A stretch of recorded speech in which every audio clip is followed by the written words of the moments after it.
Good morning students, it's time for your maths period. Today we start fifth sum of exercise 8.1. Last हमने 4 तक कर लिया था और आज हम फिफ्थ सम करेंगे जिसमें हमें क्या दे रखा है, find the fourth proportion in 21, 27 and 14. इसमें हमें फोर्थ प्रपोर्शन फाइंड करना है। तो लेट कर लेते हैं फोर्थ प्रपोर्शन क्या है, x है। और एक चीज़ में हमें और जो लिखनी होगी, let the proportion in continue way.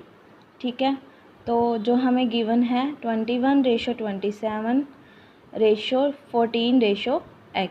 ठीक है, हमें फोर्थ प्रपोर्शन फाइंड करना है, कॉन्टिन्यू वे में है, जैसे हमें दिया गया हम उस वे में लिख लेते हैं। ठीक है, 21 डिवाइड 27 इक्वल्स टू 14/x। तो क्रॉस मल्टीप्लाई करते हैं, क्रॉस मल्टीप्लाई करेंगे 21 इंटू एक्स 14 इंटू 27। 21 इधर मल्टीप्लाई में है, इधर जाके डिवाइड में होगा। तो ठीक है, इसे हम 3 पे डिवाइड करते हैं। सबसे पहले 3 7 जा 21, 3 9 जा 27 और 7 2 सा कितना होता है 14, तो 2 9 जा 18। कुछ इस तरह से हम इसे सॉल्व करते हैं। 14 27 21। ठीक है, हमें एक कॉमन नंबर ढूंढना होता है कि जिससे हम इसे डिवाइड कर सकें। ठीक है, तो अगर 27 और 21 देखो, 3 के टेबल पे दोनों ही आते हैं, तो 3 7 जा 21, 3 9 जा 27। अब 7 2 सा क्या होता है 14। ठीक है, 9 2 सा क्या होगा 18। तो हमारा फोर्थ प्रपोर्शन क्या आ गया, 18 आ गया। ठीक है, उसके बाद क्या है, find the mean proportion of the following. अब हमें मीन प्रपोर्शन फाइंड करना है। ठीक है, उसके लिए सबसे पहले हमें पता होना चाहिए मीन प्रपोर्शन होता क्या है। व्हेन द 3 टर्म्स गिवन, जब हमें सिर्फ 3 टर्म्स गिवन होती हैं, A B and C are in continued proportion. Continue proportion में हम क्या करते हैं, जो हमारे पास सेकंड टर्म होती है, जैसे यानी कि बी, उसे हम क्या करते हैं, रिपीट करते हैं, A ratio B, B ratio C. कुछ इस तरह से, जैसे A by B, B by C. तो जब क्रॉस मल्टीप्लाई करते हैं तो B square equals to A C. ठीक है, here B is called mean proportion. जो हमारा रिपीट होता है नंबर, उसे हम क्या कहते हैं, मीन प्रपोर्शन कहते हैं। ठीक है, तो हम फाइंड करते हैं मीन प्रपोर्शन, जिसमें हमारे पास ए पार्ट क्या है 2 एंड 8। ठीक है, तो let the mean proportion between 2 and 8 is x। अब हम लेट कर लेते हैं, जो 2 और 8 के बीच में मीन प्रपोर्शन है ना, वो हमारा क्या है x है। यानी कि जो कॉन्टिन्यू वे में रिपीट होगा वो हमारे पास क्या है x है। तो 2 रेशो x और x रेशो 8। तो इसे हम लिख लेंगे 2/x इक्वल्स टू x/8। तो इसकी हम क्रॉस मल्टीप्लाई करेंगे, 8 2 ज़ा 16 इक्वल्स टू x स्क्वायर। ठीक है, अब 16 किसका स्क्वायर होता है, 4 का स्क्वायर होता है, तो x स्क्वायर। ठीक है, स्क्वायर से स्क्वायर क्या हो जाती है, कैंसिल। एक वे तो इस तरह से हम इसे सॉल्व कर सकते हैं, और दूसरा वे क्या होता है कि 16 इक्वल्स टू x स्क्वायर, जो स्क्वायर है। ठीक है, जब इसकी हम साइड चेंज करते हैं, वो किस में चेंज हो जाती है, रूट में चेंज हो जाती है। ठीक है, और 16 किसका रूट होता है, 4 का, 4 स्क्वायर इक्वल्स टू 2।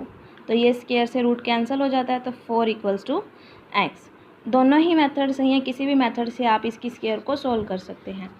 और इसमें बी पार्ट क्या है 5 एंड 25। सेम लिखेंगे, let the mean proportion between 5 and 25 is x। तो 5/x equals to x/125। Sorry, यहाँ पे 125 था। ठीक है, तो क्रॉस मल्टीप्लाई करेंगे, 125 multiply 5 equals to x square. 125 की 5 से मल्टीप्लाई करेंगे तो 625 आएगा। तो x स्क्वायर यानी कि 625 किसका रूट स्क्वायर होता है 25 का। तो स्क्वायर से स्क्वायर कैंसिल हो गया, x हमारा क्या आ गया 25 आ गया। ठीक है, उसके बाद क्या है, a team won 4 game and lost 5 game. Find the following ratio. The game won the game to the game played. ठीक है, इसमें हमारे पास क्या दिया हुआ है, टोटल गेम्स कितनी थी हमारे पास 9, क्योंकि वॉन कितनी है 4, लॉस्ट कितनी है 5, यानी कि 5 + 4 कितनी होगी 9 गेम्स होगी टोटल।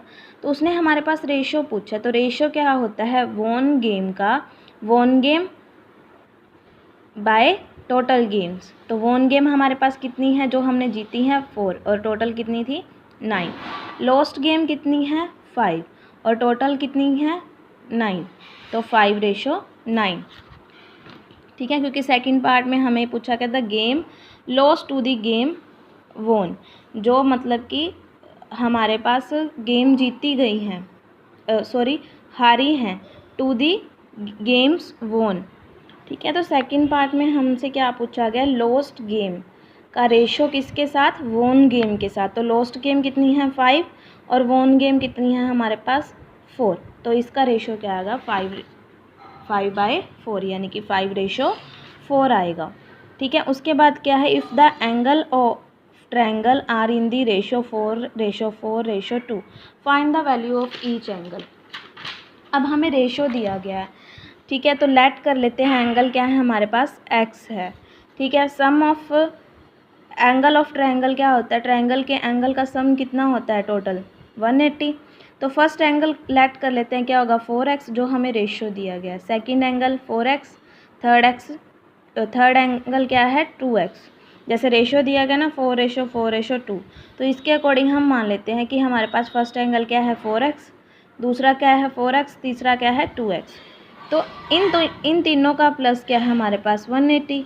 तो 4 + 4 8, 8 + 2 10, 10x = 180। x हमारा इधर रह जाएगा और 10 मल्टीप्लाई में साइड चेंज करेंगे, डिवाइड में 0 से 0 कैंसिल, x क्या आ गया 18। तो फर्स्ट एंगल क्या था हमारे पास 4 × x, यानी कि x की वैल्यू कितनी है 4 × 18 72। सेकेंड एंगल क्या है हमारे पास 4 × 18 72, क्योंकि 4x था। और थर्ड एंगल क्या है 2 × 18, तो 36। ये हमारे पास तीनों एंगल आ गए।